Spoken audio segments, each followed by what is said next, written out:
Good Morning Britain. It's probably the most controversial early morning TV show in the UK. To be fair, at 6 AM its main competition is the Teletubbies, and unless they're showing Custard Chaos from Series 6, it doesn't stand a chance.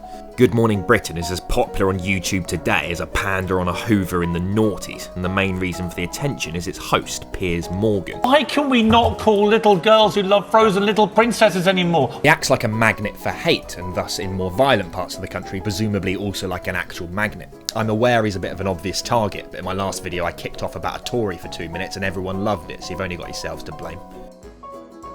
Good Morning Britain deals with social issues superficially but aggressively, and it's a bit like watching competitive PSHE. It's like Christianity. Like Scientology. During these segments, Morgan really comes into his own as a prick. If I'm in an argument, I don't want it to come across like I think I'm better than the other person. That's something I'm desperate to hide.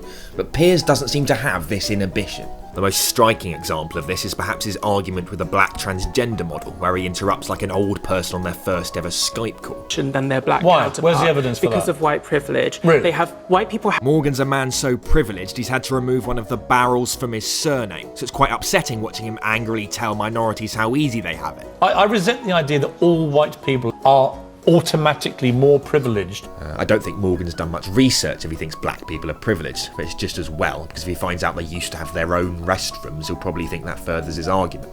In both this interview and a number of others, Piers suggests there can't be much sexism because we have a female Prime Minister, and he then goes on to identify as a feminist. Right, and I'm a feminist. I can't remember which wave of feminism it is that denies the existence of a patriarchy, but I think it might be -6. Either way, we can only assume Piers thinks women should be equal and that they should be as hated as he is.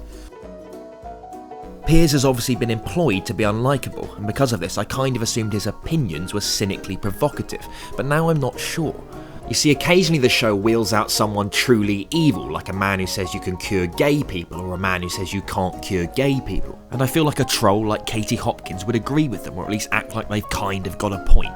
But Piers absolutely berates them. He leaps on the moral high ground, feral-like, kicking off like he's the only person to notice how repugnant they are. What's the matter with you? How can you think that nobody's born gay? This means he's genuine. He's always saying what he actually thinks. It's only when he's faced with one of the dodgy opinions from the Old Testament that his morality aligns with the rest of us. So there you go, Piers Morgan's not very nice. If that's too safe an opinion for you, you just wait for what I've got lined up next week. Trump.